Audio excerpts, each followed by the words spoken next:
Amma ba'd. Tuan-tuan dan puan-puan, muslimin dan muslimat yang dirahmati Allah sekalian, alhamdulillah, syukur kepada Allah Subhanahu wa taala kerana masih lagi berikan kesihatan yang baik, kesempatan masa dan sebagainya kepada kita untuk sama-sama kita menimba ilmu ataupun berada dalam majlis ilmu. Mudah-mudahan kita mendapat sedikit sebanyak manfaat daripadanya ataupun daripada apa yang nak dikongsikan berkenaan dengan wacana ya ayyuhallazina amanu, wahai orang yang beriman. Dan pada malam ini seperti biasa, wacana wahai orang yang beriman ini dibawakan secara langsung kepada tuan-tuan dan puan-puan oleh Akademi Tadabbur Malaysia. Dan kita pada malam ini masuk siri yang ketujuh, iaitu apa kita panggil, seruan yang keenam, ayat yang keenam dalam surah Al-Baqarah, kan? Ayat yang keenam dalam surah Al-Baqarah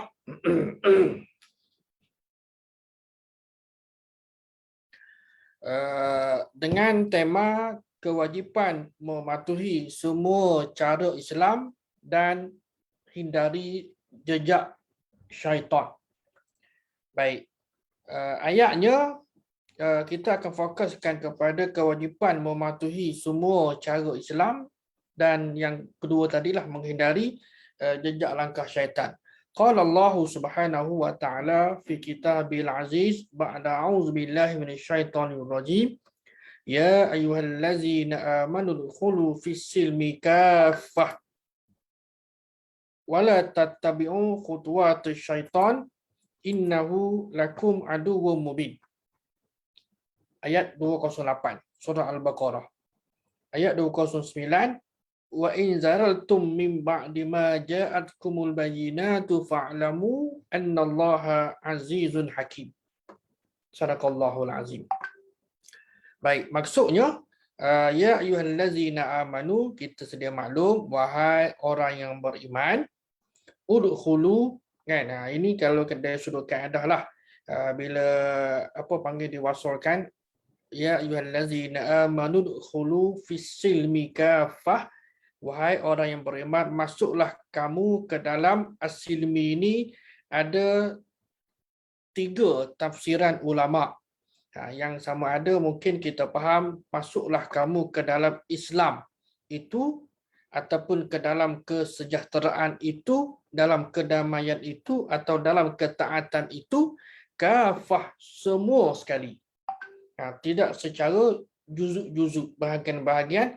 Wala tattabi'u khutuwatis syaitan, jangan kamu mengikut jejak langkah syaitan. Masuklah kamu ke dalam agama Islam secara keseluruhannya dengan mematuhi segala hukum hakamnya. Wala tattabi'u khutuwatis syaitan, jangan kamu menurut jejak langkah syaitan. Innahu, sesungguhnya syaitan itu, lakum aduwwum mubin, bagimu aduwwum mubin, musuh yang nyata. Fa in zaraltum min ba'di ma ja'atkumul bayyinat, sesungguhnya syaitan itu baik. Maka kalau kamu tergelincir, sekiranya kamu tergelincir dan jatuh ke dalam kesalahan disebabkan tipu daya syaitan itu, sesudah datang keterangan yang jelas kepada kamu. Mim ba'di ma ja'atkumul bayyinat, setelah datang keterangan yang jelas kepada kamu, fa'lamu, maka ketahuilah bahawa, kalau saya orang lama, ketahuilah bahawasanya. Ketahuilah bahawasanya Allah, annallaha, sesungguhnya Allah Subhanahu wa taala itu azizun hakim. Allah yang maha kuasa lagi maha bijaksana. Baik, sadaqallahul azim.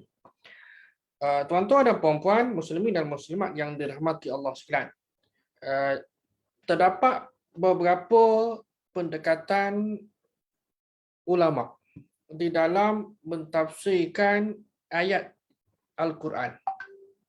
yang saya dah sebutkan sebelum ini, ada yang mentafsirkan secara word by word, ataupun ayat demi ayat. Ada yang mentafsirkan secara kelompok berdasarkan kepada tema yang tertentu. Dan tema ini juga atas kefahaman mereka yang mentafsirkannya.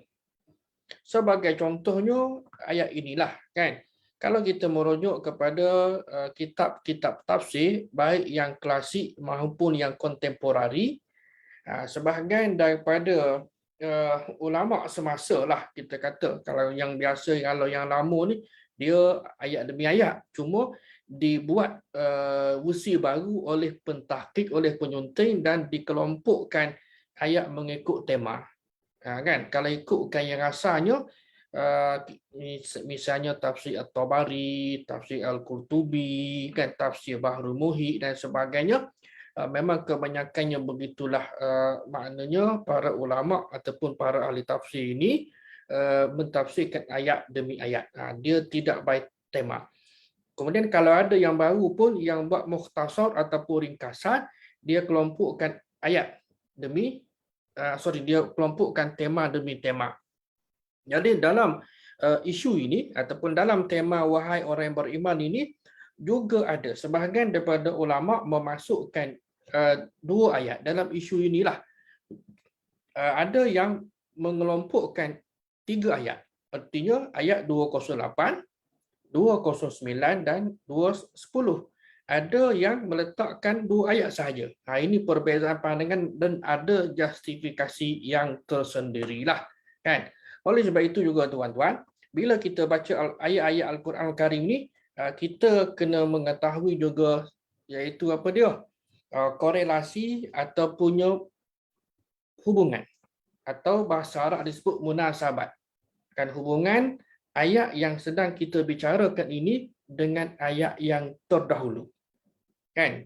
Baik. Dalam kelompok ayat yang terdahulu, kan, 204 hingga 207 surah Al-Baqarah, ayat yang dahululah, sebab malam ini kita bincang ayat 208. Kan? Jadi mengapa tak ambil 207? Kerana dia punya temanya bermula daripada 204. Ini yang kita nak kena nak kena hadap. Kan? Kalau ambil 207 mungkin di hujung cerita. Itu dari sudut poin lah. Kan, kalau tuan-tuan yang ada tafsir di hadapan itu boleh rujuklah. Kan? Boleh rujuk ayat ataupun bagaimana para ulama, kan, mengelompokkan beberapa ayat. Sebagai contohnya, kalau kita rujuk kepada tafsir Hamka lah. Ini tafsir Hamka. Saya ni ada halangan di punya background ni, tak pindah lagi, tak ingat lah. Baik, ini tafsir Hamka yang mana Hamka dia mula membincangkan ayat 204 hingga 207, dan yang tema yang kita bincangkan ini 208 hingga 210, artinya 3 ayat, kan. Baik. Jadi kita bincang by tema, maknanya tema yang terdahulu Allah Subhanahu Wa Taala menjelaskan bahawa manusia dalam neraca takwa ini ada 2 kelompok lah, 2 golongan. Pertama orang munafik, yang kedua orang mukmin. Orang munafik itu orang Islam, kan? Orang Islam. Mereka beriman ke tidak? Mereka beriman ke tidak? Wallahu a'lam. Kan, secara zahirnya ya, tapi secara batinnya tidak. Kan? Jadi golongan munafik ini baris ketiga. Golongan munafik ini dapat dikenal pasti menerusi sikap mereka yang berpura-pura. Kan, sikap mereka yang berpura-pura dan pintar dalam bercakap.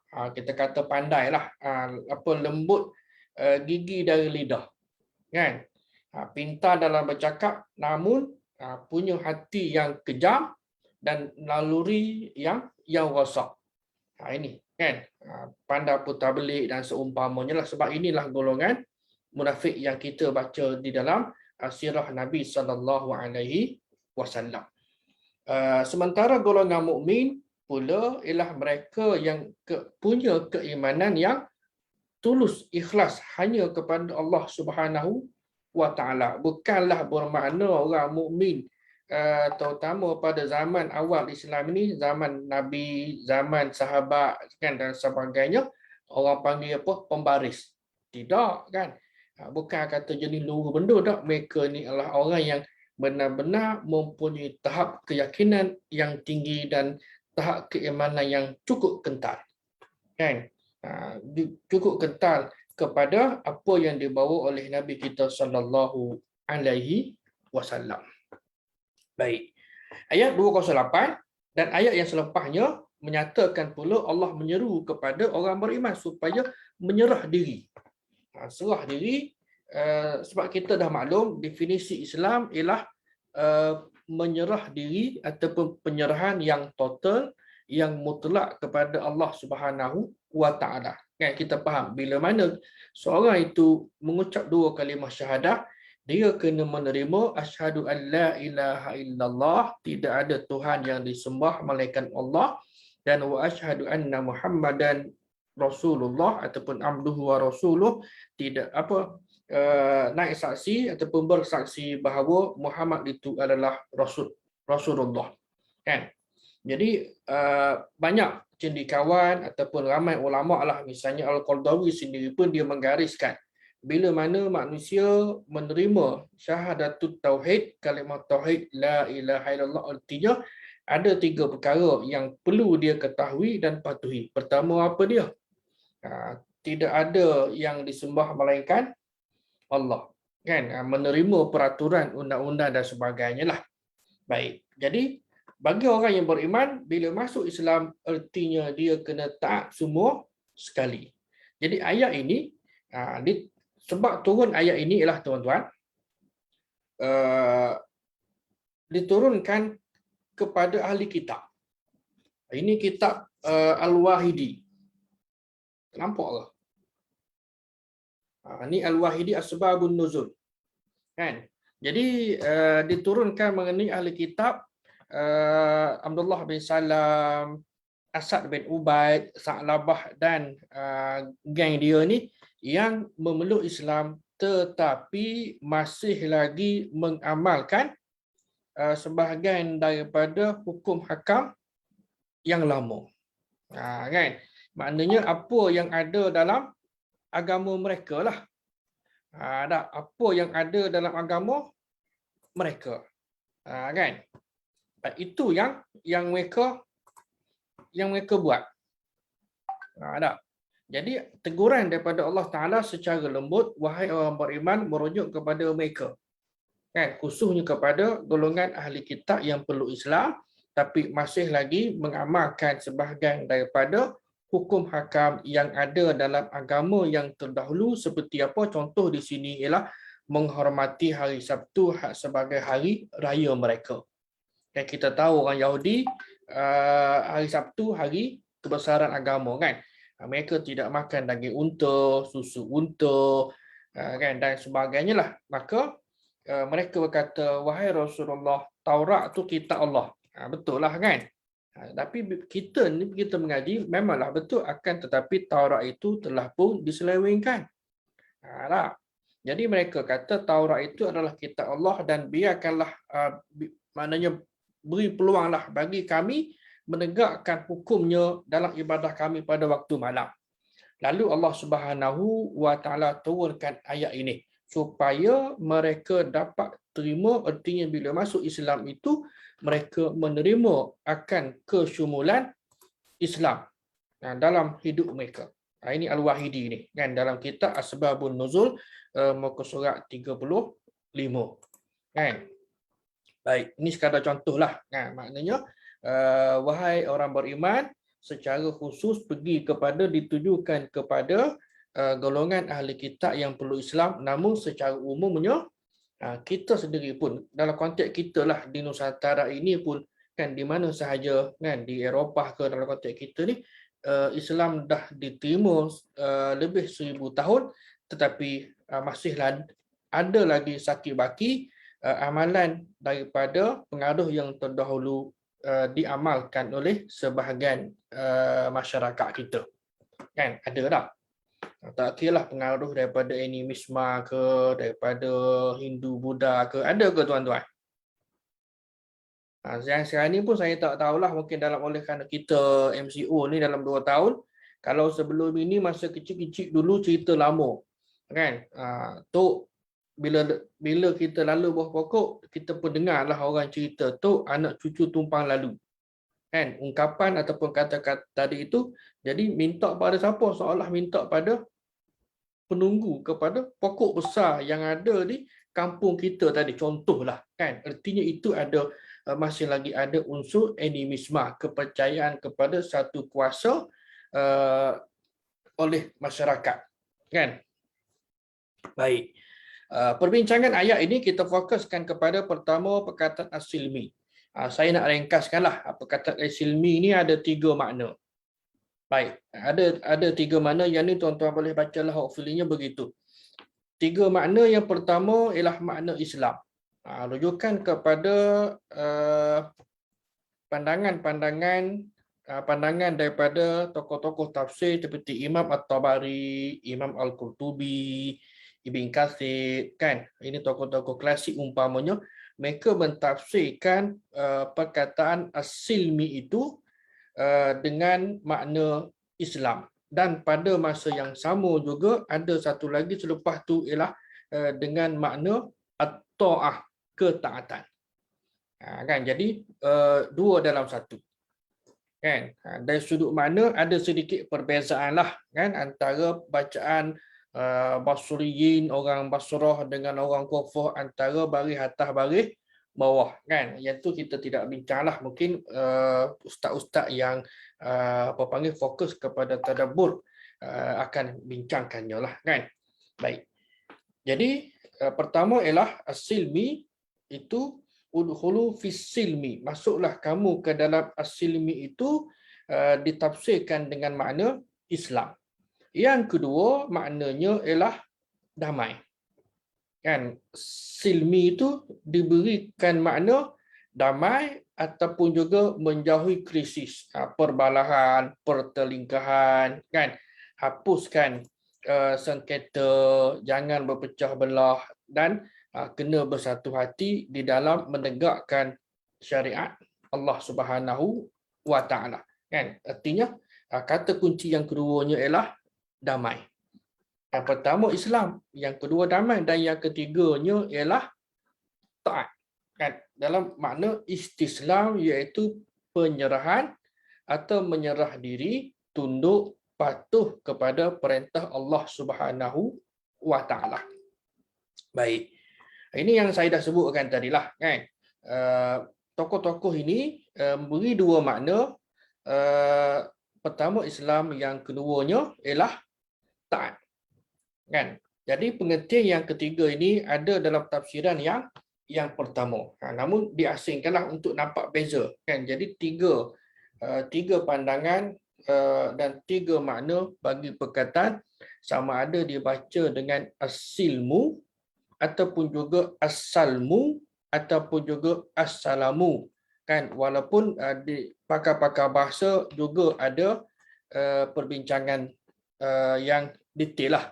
Ada perbincangan yang detail berkenaan dengan susur galur bagi perkataan sim, lam, mim, kan, salima, dan dia punya kata pecahannya ataupun derivasinya, sama ada keluarlah perkataan as-silmu ataupun as-salmu ataupun juga as-salamu. Dibaca 3, kan. Baik. Kalau kita orang awam ni, kita terimalah, okay, sebagaimana wahai orang beriman, masuklah kamu ke dalam agama Islam secara keseluruhan, kan, masuk semua sekali. Kan, kalau contohlah, kalau kita kata ambillah satu bekas, kan, ambillah macam wadah ke ataupun mangkuk lah, kan, masuk dalam tu, okay, masuk semua sekali. Jangan kaki duduk kat luar ke, kan. Jadi artinya masuk secara keseluruhan, maknanya menerima keseluruhan syariat yang ada di dalam Islam. kan. Right. Macam kita lah nak masuk satu negara, kan, bila masuk ke negara tertentu Malaysia, kan, jadi setiap orang yang masuk ke dalam negara kita dia mesti patuh kepada undang-undang negara kita, kan. Walaupun di negara mereka itu mereka boleh buat, tapi dah undang-undang tempat kita tak boleh, dia kena buang sampah contohlah antara kita dengan jiran seberang tambak dah. Jadi kena patuh kepada segala hukum hakam. Mungkin agak pelik seruan Allah Subhanahu Wa Taala sebab apa? Sebab Allah menyeru ya ayyuhallazina amanu, wahai orang beriman. Kan? Jadi takkanlah nak suruh udkhulu fis silmi, masuklah Islam. Dah. Kan? Wahai orang beriman, masuklah Islam. Kalau kita tukarkan sikitlah kata dak, wahai orang mana? Wahai orang Kuala Lumpur, masuklah kamu ke dalam Kuala Lumpur ataupun pergilah kamu ke Kuala Lumpur. Sedangkan kita ni tuan-tuan contohlah tak berada di Kuala Lumpur. Kan? Jadi yang dia maksudkan di situ kata Dr. Hayi kan, dalam tafsir pedoman muttaqin dia ada sedikit persoalan lah bagaimana orang yang disuruh itu atas nama Islam kemudian dia perintah supaya masuk Islam. Wahai orang yang beriman, udkhulu, masuklah kamu semua, kan, fis silmi, dalam Islam itu kalau kita memahami makna yang pertama lah Islam, kan, boleh kita nak faham, kita nak ambil makna pertama pun boleh, makna yang kedua damai pun boleh, makna yang ketiga tak pun boleh, kan, tapi pandangan yang majoritinya lebih kepada pandangan yang pertama, kan. Kalau nak merge antara tiga makna tadi pun juga boleh, kerana Islam juga sebagai agama yang membawa kedamaian. Baik, balik pada persoalan kita. Bagaimana orang yang disuruh atas nama Islam, kemudian diperintah supaya masuk Islam. Kan? Dia kata, ini arwah Dr. Hayi kata, menjelaskan bahawa orang mukmin yang dimasukkan dalam konteks ayat tadi ialah golongan yang beriman, kepada golongan yang beriman pada luaran sahaja, pada lisannya sahaja, tidak pada hati, iaitu direct pointnya adalah golongan munafik. Kan, Allah menyeru, Allah panggil mereka dengan panggilan, dengan suruhan, dengan sapaan yang agak lembutlah, wahai orang beriman, kan, dengan tujuan nak memujuk, kan, masuklah kamu ke dalam agama Islam itu secara keseluruhan, terima semua sekali, kan, pada peringkat awal. Tapi bila mana kita baca sejarah, kita baca sirah, kita kenali sebahagian daripada nama tadi memang sampai mati pun dikenali sebagai golongan munafik. Kan? Jadi untuk itu mereka disuruh dengan panggilan orang beriman dengan tujuan untuk memperkukuhkan iman mereka, disusuli dengan komitmen dalam beramal. Kan? Bukan setakat suruh masuk untuk nak tambah iman, dan mesti terima, mesti buat, kan, apa yang diajarkan dalam Islam, dan pada masa yang sama juga tinggalkan amalan-amalan yang lama tadi. Dia banyak sebagai contoh lagi lah. Bila saya berada di Mesir, ada satu perayaan yang diwarisi daripada zaman Fir'aun, dia panggil Samun Nasim. Bulan berapa? Bulan 4 rasanya, kalau tak silap saya middle of April adalah dia kalender Mesir. Kan? Jadi adalah satu hari itu pada musim bunga. Bulan 4 ni masih lagi robek musim bunga. Jadi orang pakat pergi ke taman belaka. Kan? Orang pakat, dia style orang Arab ni tuan-tuan, dia suka berkelah di taman sebab dia tak ada lain dah. Hari raya pun dia pergi zoo. Kan, kita buat tabiat tak kalau raya pergi zoo, kan? Tapi begitulah, kan, orang kita ni buat tabiat lah kalau raya pergi ke pantai ke, tapi trend orang Arab tak tahulah bila bermula, wallahu alam. Zaman saya mengaji dulu dah 30 tahun lebih dulu pun dia pergi ke hadiqah. Hadiqah ni taman lah, kan, sebab di kawasan Madinah Nas tempat ramai pelajar Malaysia duduk ni ada satu taman dia panggil hadiqah dauliyah, taman antarabangsa lah, kan. Taman itu agak luas lah. Baik, jadi ada perayaan Syamun Nasib yang diwarisi, cuma perayaan tadi itu tinggal nama sahaja dan kontennya telah pun diubah supaya tak ada lagi lah perayaan yang bentuk ritual dan sebagainya, hanya sekadar nama sahaja. Saya tak tahulah kalau ada mungkin pada sebahagian tempat yang lain, wallahu a'lam. Baik. Jadi sebahagian ahli tafsir pula menjelaskan bahawa yang dimaksudkan dengan orang yang beriman dalam ayat yang kita sedang bincangkan pada malam ini ialah golongan ahli kitab. Kan? Dua tak? Pertama, kepada orang beriman tapi golongan munafik. Yang keduanya, sebahagian ahli tafsir kata ahli kitab, mereka disuruh untuk masuk Islam. Mereka disuruh untuk masuk Islam dan beriman kepada Nabi SAW. Namun jika diperhatikan tafsiran ini, bila kita tengok persekitaran ataupun konteks ayat, sekalipun tafsiran kedua ini, maknanya yang kata ahli kitab ni lah. Kan? Sekalipun tafsiran kedua lebih sesuai dengan firman Allah Subhanahu Wa Taala dalam surah Al-Hujurat, qalatil a'rabu amanna.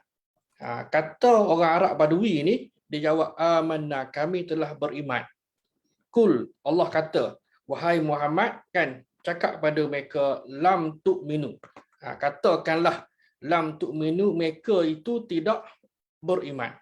Orang Arab Badui kata, kami telah beriman. Katakanlah kepada mereka, bagi tahu mereka, lam tu'minu, kamu sebenarnya tidak beriman, walakin qulu aslamna, akan tetapi katalah, sebutlah aslamna, kan, bukannya amanna.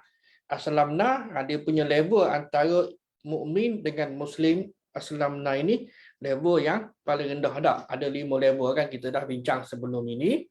Jadi walamma yadkhul iman fi qulubikum, dan tatkala ataupun bila mana kerana iman belum lagi masuk dalam hati kamu. Kan? Jadi kamu belum lagi beriman. Kami dah peluk Islam. Oleh sebab itu tuan-tuan dan puan-puan, muslimin dan muslimat yang dirahmati Allah, ini ayat biasa, kita pun maklum. Kan? Orang beriman banyak masalah selesai. Tapi kalau orang yang Muslim, yang Islam, belum tentu selesai banyak masalah. Contoh baru ni, sampah tak di kawasan rekreasi. Kan? Tak kira lah di mana, Langkawi pun berapa tan. Kan? Di hutan-hutan Lipur pun, tu semua kerja orang mana? Orang Islam lah. Kan? Yang kita panggil Muslim. Kalau orang beriman, dia tak buat kerja macam tu. Tapi agak sini tak. Ustaz kata saya tidak bermaksudnya belum sempurna iman, kerana kita pun maklum kan, iman kita ni macam yoyo, naik dan turun. Kan? Jadi begitu. Kalau kita faham asas kita ni, aku ni tergolong dalam kalangan orang beriman, bermakna semua aspek, kan, walaupun daripada sekecil-kecil pun kita berusaha untuk nak jaga. Buang sampah pun cukup dah. Kan? Benda yang simple je. Buang sampah kat rumah kita. Kita pun kena ikat plastik tu kemah-kemah, nak memudahkan pihak yang angkut sampah ni, kan? Begitu. Bukannya kita ikat ala kadar saja, tak apalah, itu kerja dia. Tak, kan, dari sudut sikap kita ni mencerminkan kita ni ialah orang yang mempermudahkan urusan pihak yang lain. Nampak simple aja sebenarnya, kan? Baik, ringkasnya, ayat 208 di atas menunjukkan bahawa Allah Subhanahu Wa Taala perintah kepada orang yang beriman untuk menerima dan amal semua syariat Islam. Kan? Termasuk dalamnya orang yang beriman dan membenarkan dengan Nabi Muhammad, membenarkan kerasulan Nabi SAW serta apa yang datang bersamanya. Yang bersamanya apa dia? Syariat lah, kerana setiap Nabi dan Rasul itu, apatah lagi ulul azmi dan juga khatamul anbiya wal mursalin, sebagai penutup kepada Nabi dan Rasul yang terdahulu, kan, dibawa juga ataupun diturunkan kepada bersamanya akan Al-Quran, kan, dan kita sendiri dan setiap orang beriman mesti menerima akan Al-Quran yang diturunkan kepada Nabi SAW. Maka Allah menyeru kepada dua golongan tadi untuk amalkan syariat. sama ada golongan yang munafik kan, yang tadi itu, okey, amal syariat dan ketentuan ataupun ketetapan yang telah pun ditentukan dalam agama. Contohnya mudah ya, puasa. Kan? Ada puasa yang fardu bila, ada puasa yang sunat bila. Ada solat yang fardu bila masa boleh kita buat, dan ada solat yang sunat bila masa kita boleh buat, dan ada waktu yang dilarang. Betul tak? Solat dan puasa ada waktu dilarang. Kan, tak boleh kita nak puasa sepanjang masa, tak boleh kita nak solat sepanjang masa, kan? Walaupun puasa dan solat itu antara amalan bertujuan untuk mendekatkan diri hamba kepada Allah Subhanahu Wa Taala. Dan kita kena tahu masa yang boleh dan masa yang tidak boleh. Tak boleh nak redah saja tak? Kan? Baik. Dan juga kewajipan yang Allah Subhanahu Wa Taala taklifkan kepada mereka, larang tinggal, kan? Tak boleh. Bila dah diwajibkan, Allah larang tinggal. Dan ayat ini juga umum, termasuk kepada semua orang beriman, dan tidak ada kekhususan antara satu sama lain. Artinya masuk semua sekali. Masuklah kita juga hari ini pun, bila mana kita terima Islam, kan? Kita terima Islam, maka kita kena terima pakej yang lengkap yang ada dalam Islam, seperti sistem-sistem yang ada, dengan sistem ekonomi, dengan sistem politik, sistem pendidikan, sistem sosial, budaya, kan, dan pelbagai lagi yang ada, kerana Islam itu adalah agama yang syumul, agama yang lengkap. Cuma bagaimana dia dapat menyesuaikan diri dengan persekitaran. Kan, kerana prinsip Islam ini ada yang tetap dan ada yang fleksibel. Kan, bagaimana kita maklum tak tuan-tuan, kita dah bincang sebab puasa, contohlah puasa ni tetap bila masuk bulan Ramadan, maka tidak ada pilihan, kita tetap diwajibkan berpuasa. Kan, sahabat. Kalau merunah fleksibel, okey, ada kelonggaran, saya ni sakit, saya ni musafir, kan? Ada kelonggaran, maka diharuskan untuk berbuka, yakni tidak berpuasa.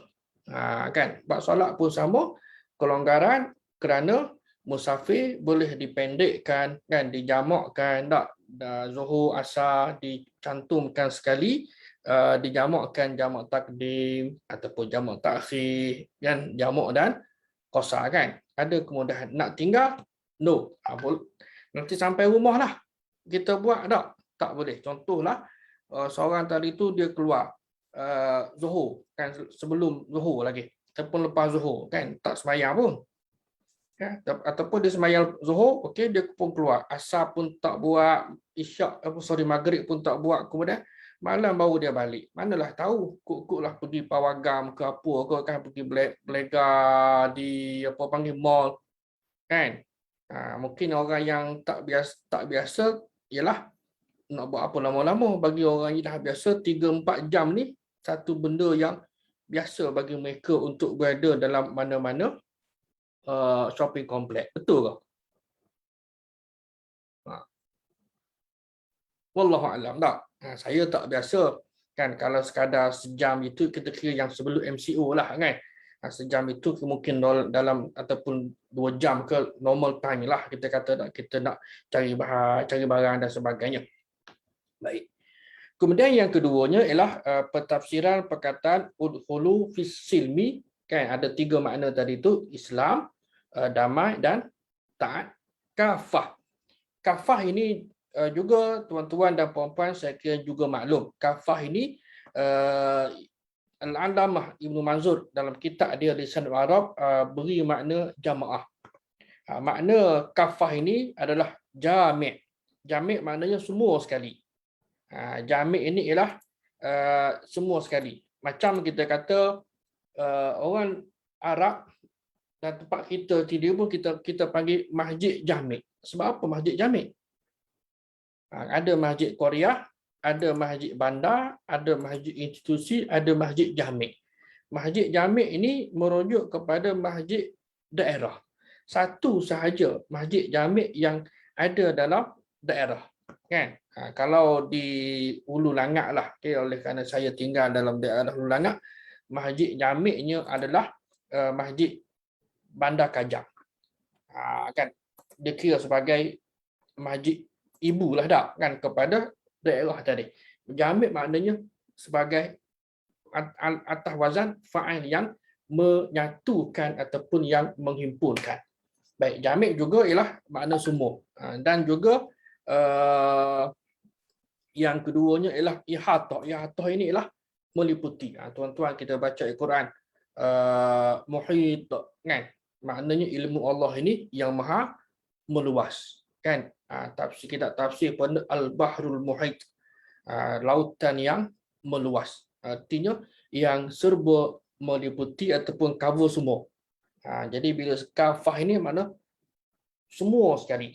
Oleh itu ayat ini dapat kita faham sebagai wahai orang beriman, masuklah kamu semua, masuklah kalian semua dalam Islam secara menyeluruh atau dalam seluruh syariatnya. Ini menurut bulan-bulan lah kan. Jadi poinnya ialah masuk dan terima semua sekali. Kalau masuk terima Islam tapi tak terima sistem politik Islam, tak terima sistem ekonomi Islam, belum lagi dikira sebagai sempurna. Islam orang tadi itu masih belum sempurna, ada cacat celah kerana dia tidak menerima sistem pendidikan Islam umpamanya. Okay. Baik.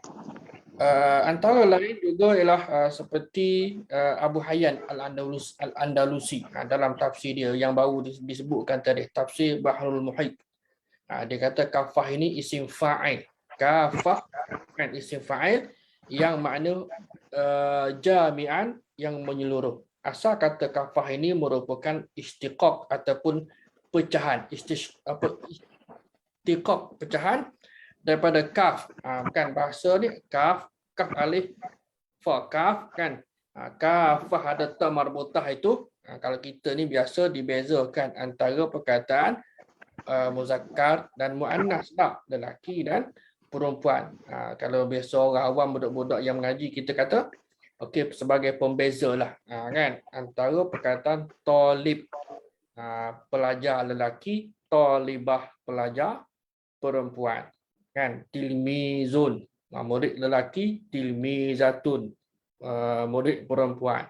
Kan itu secara umumnya gitulah. Baik. Jadi pecahan istiqaq daripada kaf iaitu sesuatu yang dapat mencegah dari seseorang yang mengambilnya, dan kaf dalam perkataan tadi bermakna mencegah.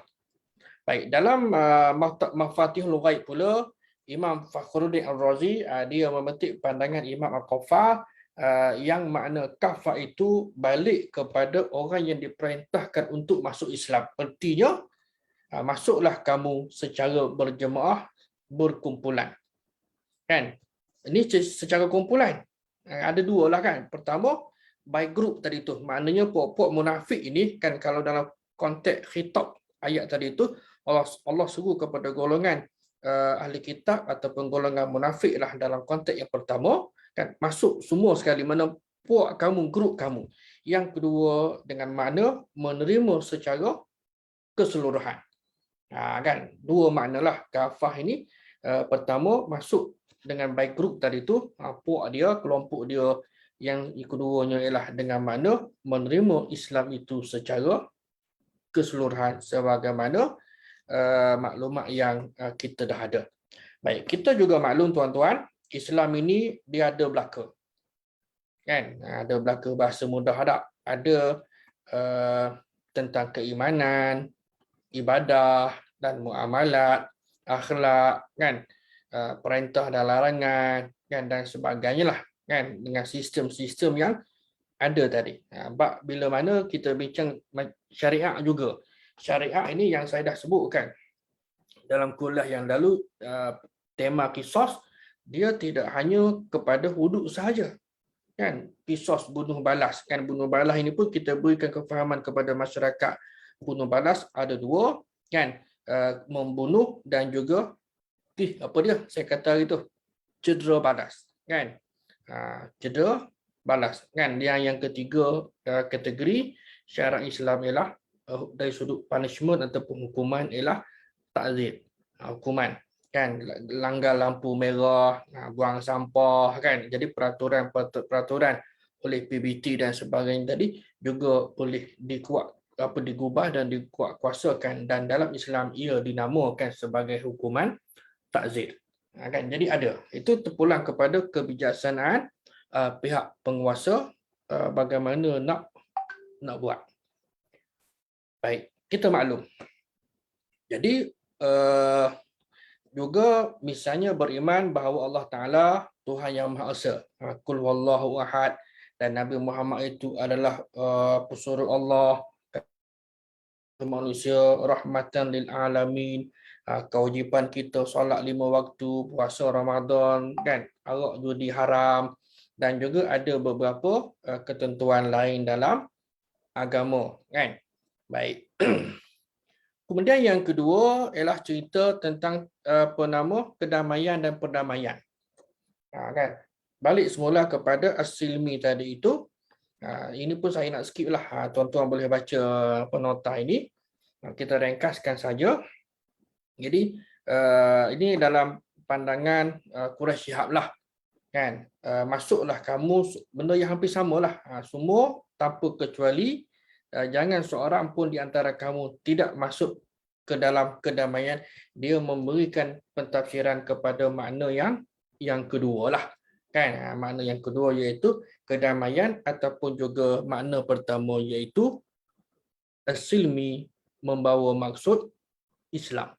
Benda yang sama lah. Baik. Kemudian Allah Subhanahu Wa Taala tegaskan juga lepas daripada ya ayyuhallazina amanu khulu fis-silmi kafah wala tattabi'u khutuwatis syaitan. Jangan kamu ikut jalan setan.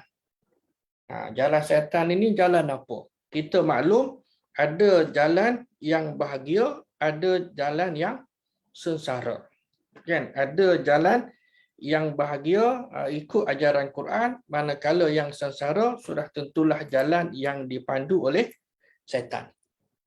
Dan jalan Islam pastinya jalan sejahtera, selamat, sebagaimana offer Nabi kan kepada pemimpin negara-negara yang bukan Islam pada masa itu, aslim taslam, Islamlah kamu, nescaya kamu akan selamat. Kan Nabi offer peluklah Islam dan kamu akan selamat, artinya jaminan keselamatan kepada mereka. Kan bila masuk Islam sebab apa? Hak setiap orang Islam ini ada. Kan tak boleh nak rampas hak, ambil hak orang lain kan. Kita bincang secara konseptual. Begitulah kalau jalan ni, kalau hak laju 80 kena 80. Maknanya semuanya orang patuh kepada peraturan.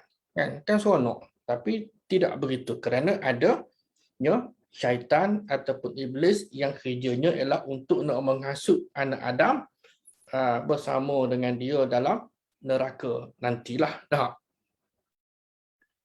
Baik, jalan sejahtera, selamat, damai dan patuh kepada Allah dalam setiap perkara, sedangkan jalan syaitan ialah jalan yang huru-hara, kacau bilang macam-macam lah. Kan?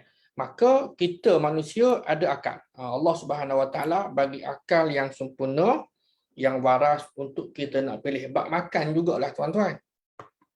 Kita nak makan. Kita pilih nak makan makanan yang berzat, berkhasiat ataupun sebaliknya. Kan? Kita dah tahu dah, aku ni kalau minum manis banyak sangat, akhirnya bila kencing semut hurung. Kan? Orang panggil kecil manis dah. Kan? Jangan, tidak begitulah. Kan? Jadi nak ceritanya kita ada pilihan dan kita bukan Jabariyah dan Qadariyah. Kan? Kalau Qadariyah ini kita telah ditentukan. Kita buat apa pun, kalau dah aku ni ahli syurga, syurga juga. Kalau aku ni ahli neraka, neraka juga. Tidak. Allah bagi kita akal kan, yang waras, yang sempurna untuk kita pilih. kita nak syurga, kita nak neraka, kita nak sihat, kita tak nak sihat. Ibarat macam makan tadilah, kan, bila makan banyak bawa kesan, bila makan yang tidak berzak bawa kesan, kan, dan sebagainya. Baik, ini juga kita maklum oleh kerana syaitan dia dah janji di hadapan Allah Subhanahu Wa Taala nak goda manusia, kan, untuk menemaninya dalam syurga nanti. Kan, ini pun cerita ada, kan, khutbah syaitan nanti tu. Akhirnya manusia nak salah kerana kamu lah aku masuk syurga tak. Masa tu syaitan tu, iblis tu dia berlepas diri, kan. Maka Allah tegaskan bahawa jangan kamu ikut jejak langkah syaitan. Sebab apa? Sebab syaitan itu sebagai musuh kamu yang paling nyata.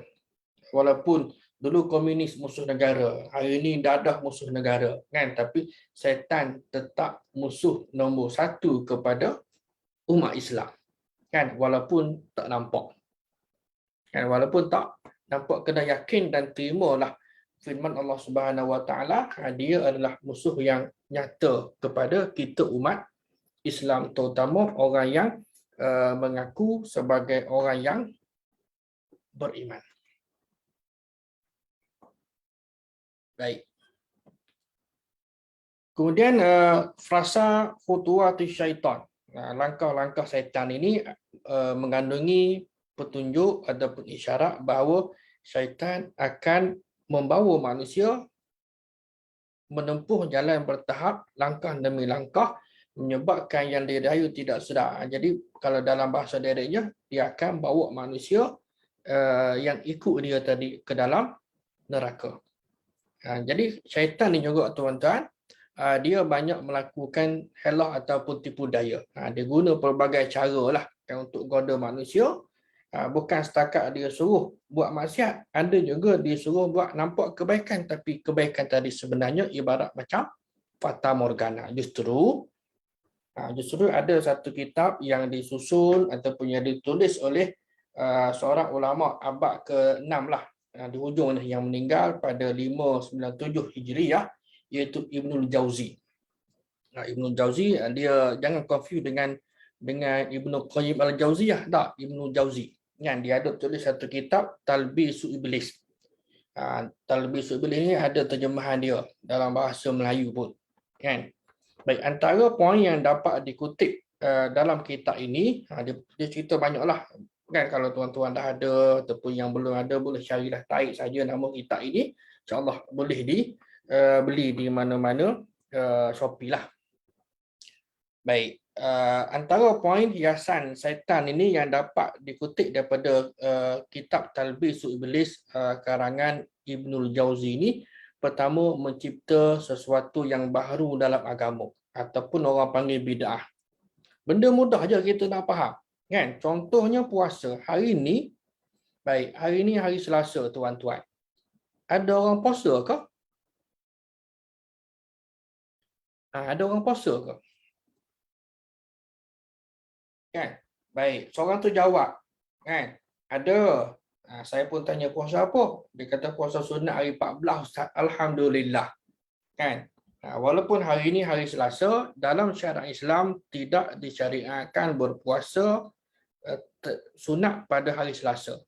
Samalah juga besok Rabu, kan. Esok tidak ada istilah puasa sunat. Tapi kalau besok 15, maka niatnya sahaja aku puasa, kan, hari ini hari 14 bulan Islam, esok adalah sahaja aku puasa hari 15, kan. Kalau niat hari ini sahaja aku puasa sunat hari Selasa, esok niat sahaja aku puasa sunat hari Rabu, kacau, kan. Kita tanya balik, siapa suruh puasa sunat? Ada ke disunatkan puasa hari Selasa, sunat puasa hari Rabu? Tak ada.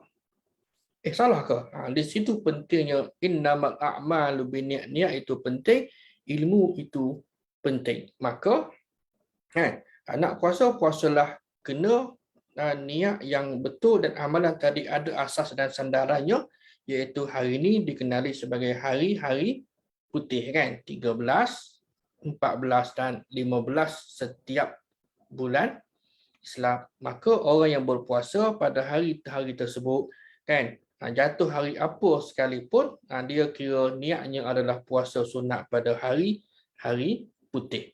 Kalau hari ni niat hari Selasa, saja aku puasa sunat hari Selasa, tidak disyariatkan dalam agama. Dan kalau dia berpuasa sunat minggu depan lah, kata tak dia puasa sunat hari Selasa, oleh kerana minggu lepas hari ni dia puasa sunat, kan, walhal hari ni 14, jadi minggu depan dia puasa juga hari Selasa sunat.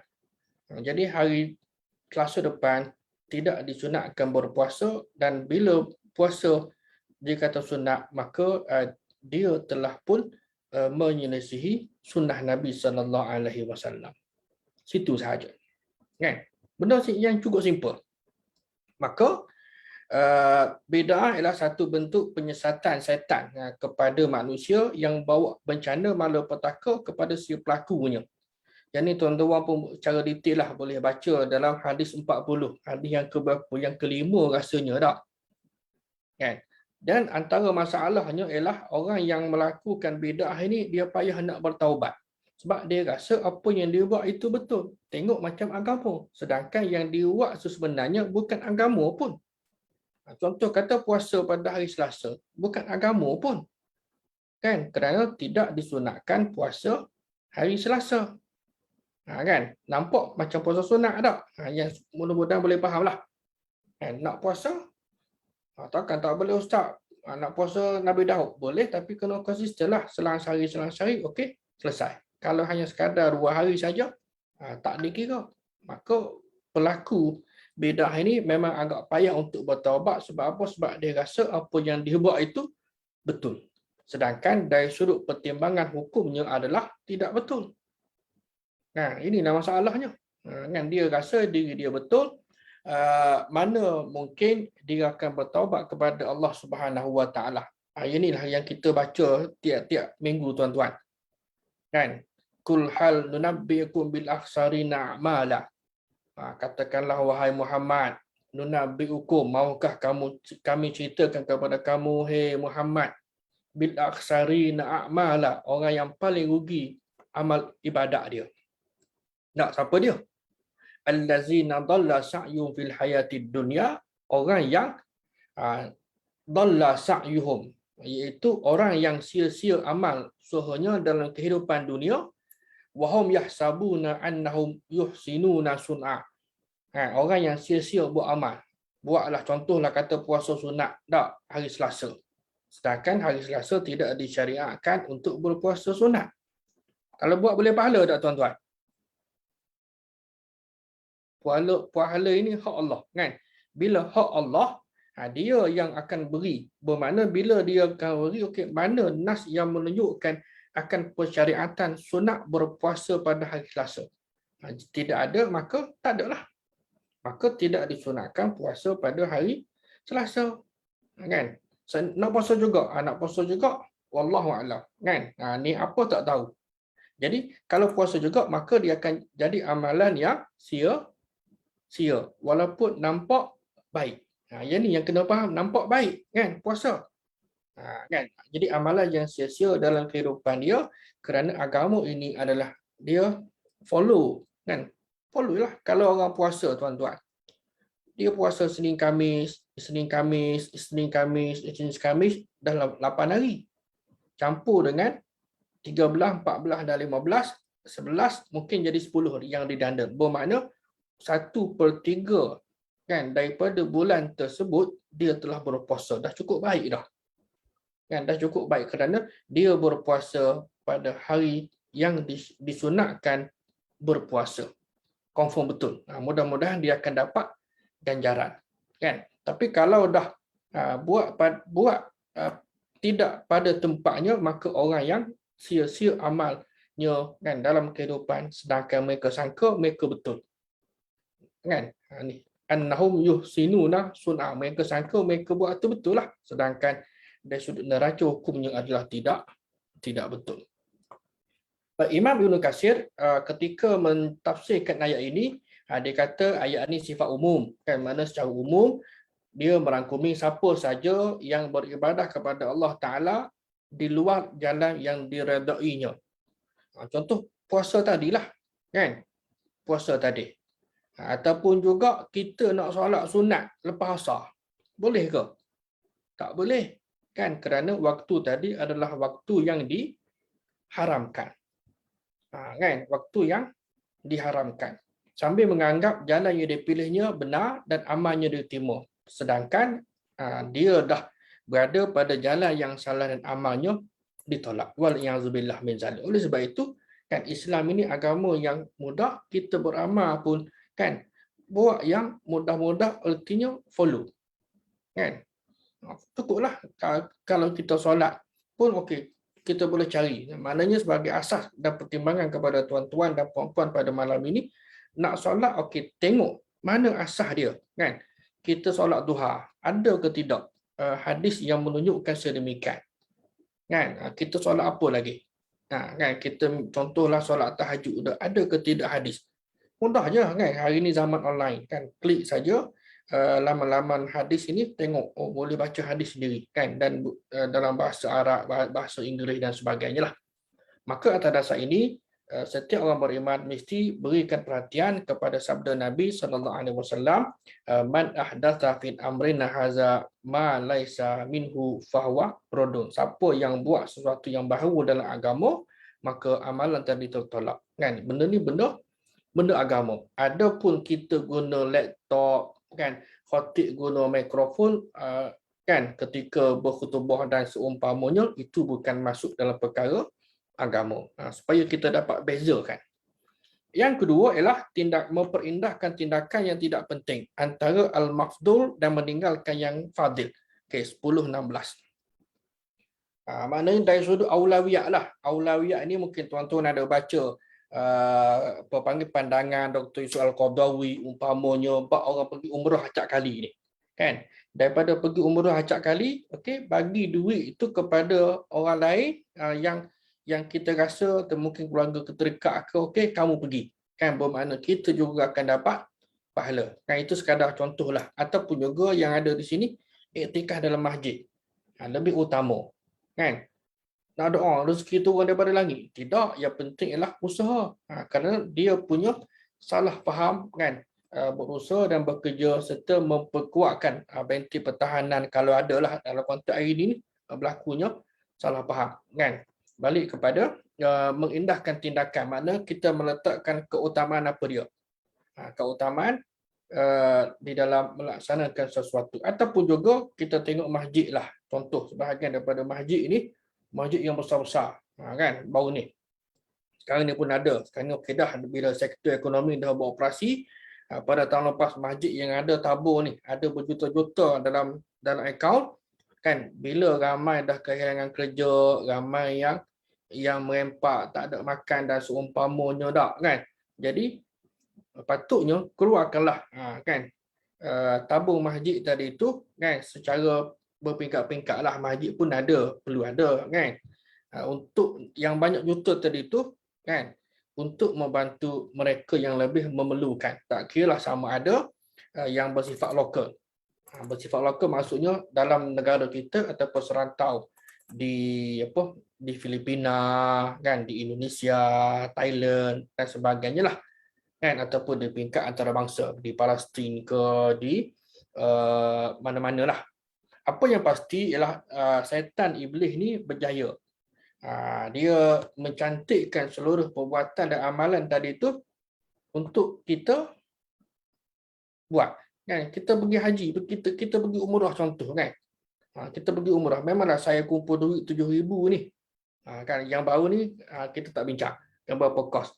Jadi takkan nak bagi pada orang. Di situlah pentingnya kefahaman.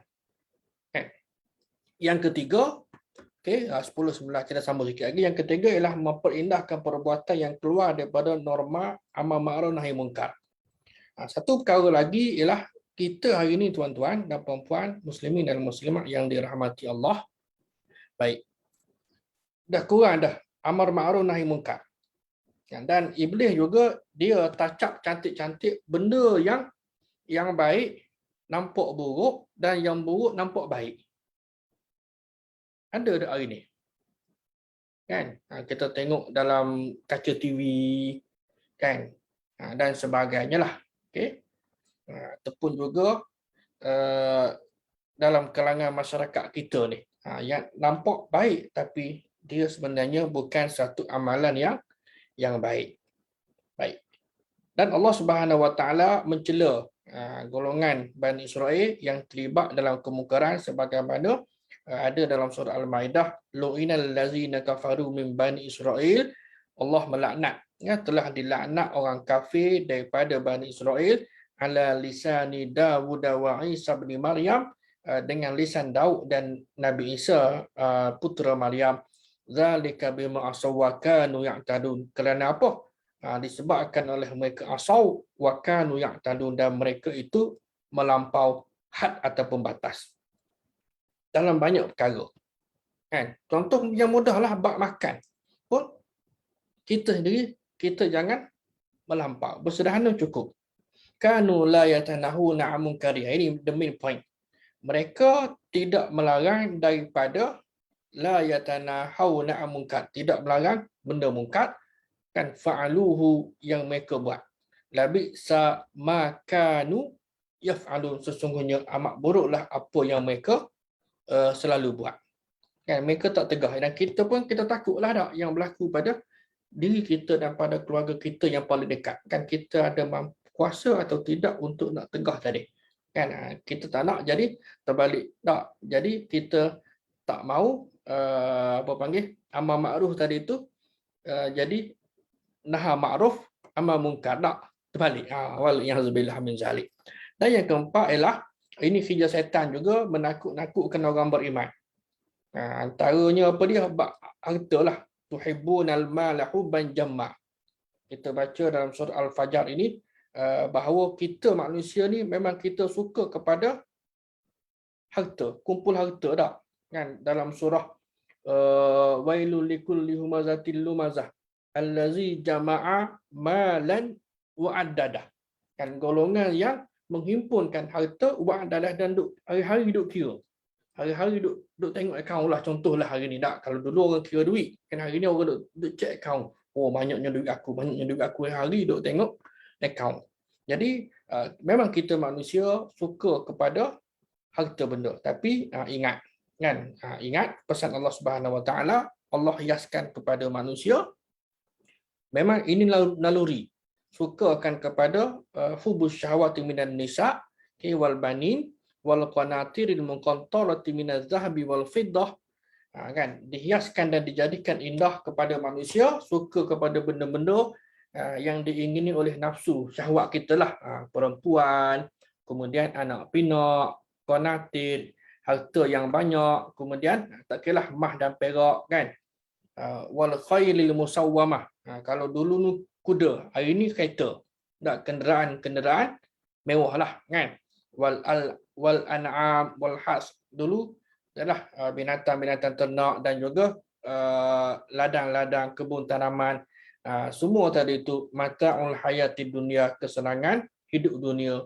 Wallahu indahu husnul ma'ab, dan ingatlah bahawa pada sisi Allah itu ada tempat kembali yang sebaik-baiknya, iaitu syurga. Memang kita maklum kita suka pada harta, tapi kita kena ingat bahawa harta tadi itu hanyalah sekadar pinjaman semata-mata. Kan? Tubuh kita pun pinjaman semata-mata, dan kita pun tidak ada kuasa tak, tuan-tuan. Sakit. Tak kuasa kita. Kalau kita berkuasa, tak sakitlah aku. Kan? Tak mengantuklah aku. Kan? Tapi begitulah. Tapi syaitan, dia duk rasuk kita, jangan bagi duit, nak infak orang, kan? Macam kata nak infak lah, kan? Sebahagian orang, okey, dia ada dah 5%, 2% daripada pendapatan dia untuk dia infakkan kepada sesiapa, dan yang sebaik-baiknya ialah infakkan kepada ahli keluarga yang terdekat itu terlebih dahululah, kan? Baik.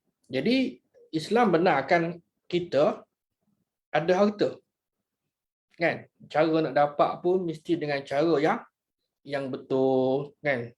Ini benda-benda yang sebegini tak tahulah hari ni, kan? Lebih baik kita berhati-hati, berwaspada, nak dapatkan tenda pun nak kena rasuah. Jadi bercampur aduk hukum tadi tu, kan? Sumber tadi tu memang campur aduk. Dah jadi syubhat. Kan? Kokoklah okey, dapat tenda ni, dapat projek ni kerana rasuah. Dan kita buat kerja betul, tapi cara nak dapat tadi tu cara yang ghairu syar'i, yang tidak patuh syarak. Kan? Dan orang beriman juga kena tahu bahawa dalam harta kita, kan, dalam perniagaan, dalam gaji kita, ada hak orang lain yang perlu kita tunaikan. Seperti zakat. Kan? Ada zakat harta, yang ada mah perak pun kena keluarkan zakat, dan juga ada yang wajib dan ada yang sunat lah. Ini kita tidak bincang detail, kan. Jadi yang sedekah sunat ni pun adalah macam-macam. Dan atas dasar susah payah ini, penak jerih ini untuk dapatkan harta, kita rasa kedekut bakhil. Abang kata tadilah, aku kumpul 8,000, 10,000 nak pergi umrah, takkanlah nak senang-senang nak bagi pada si Fulan. Engkau nak, dia nak, dicarilah sendiri.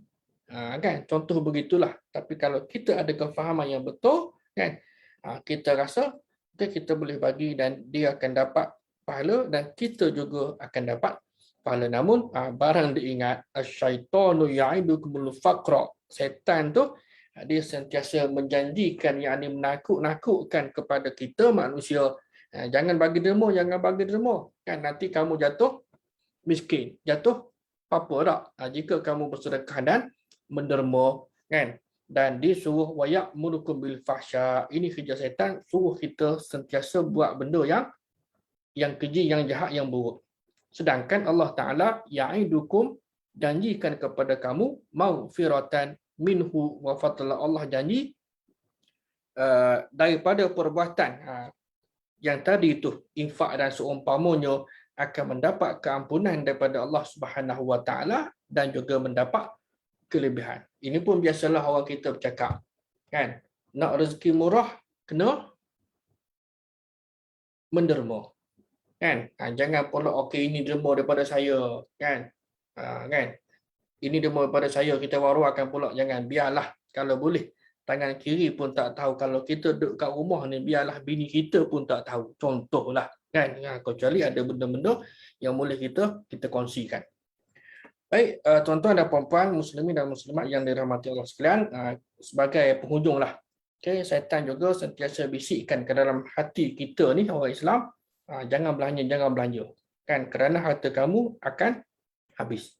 Pulanglah pada kita nak jadi sahabat syaitan ke, ataupun kita nak jadi musuh tegar kepada syaitan, kan.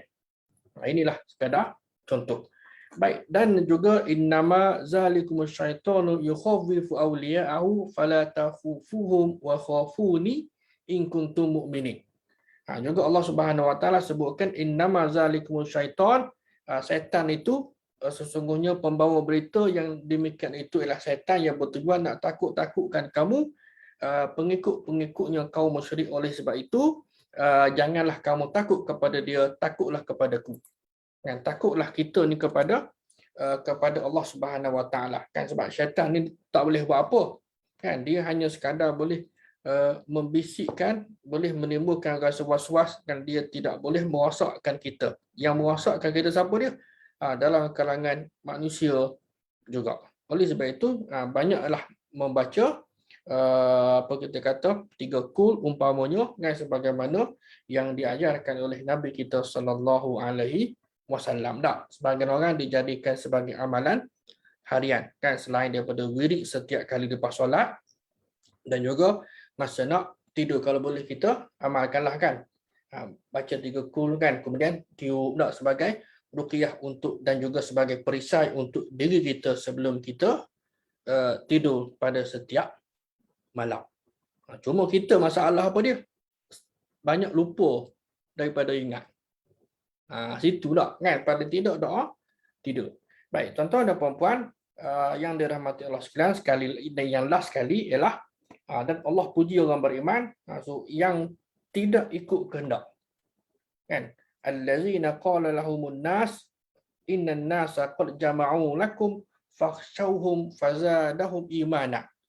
Allah puji mereka, kan, maka Allah akan tambahkan kepada mereka itu iman, kan. Wa qalu hasbunallahu wa ni'mal wakil. Mereka kata cukuplah Allah ini sebagai penolong kami, wa ni'mal wakil, dan dialah sebaik-baik wakil ataupun pengurus yang kami serahkan segala urusan kehidupan kami, kata orang mukmin, sebagai kebergantungan mereka, yakni kita, kepada Allah Subhanahu wa taala. Baik, implikasi yang last ni, implikasinya ialah bisikan syaitan bila Allah murka, maka tidak ada tempat lain melainkan neraka. Dan bila Allah murka, tidak ada tempat lain melainkan neraka. Oleh sebab itu, ada peluang untuk bertaubat. Bila kita menyedari, contohlah bab sedekah tadi, tak bagi sedekah, kita rasa menyesal, kan? Menyesal, contohlah kata tak istighfar, ya Allah, kan? Ampunkan dosa aku kerana aku cuai di dalam nak bagilah infak ke sedekah kepada mereka yang memerlukan. Kalau boleh cari balik esok lusa ke, pergi balik semula tempat tadi, kan? Pastikan nak cari untuk kita sampaikan sumbangan kepada mereka yang lebih memerlukan.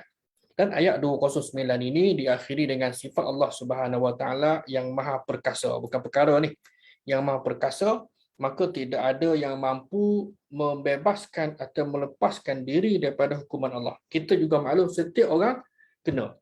Kan, bila kita tahu setiap orang kena, faman ya'mal mithqala dzarratin khairan yarah, dan juga wa man ya'mal mithqala dzarratin syarran yarah. Besar kecil, kan, sekecil-kecil atom pun akan dihisap oleh Allah Subhanahu Wa Taala, kan.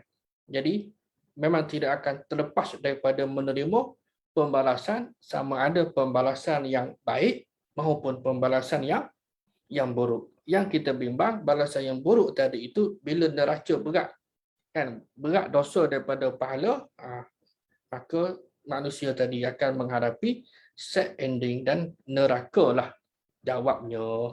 Wal iyazubillah min zalik.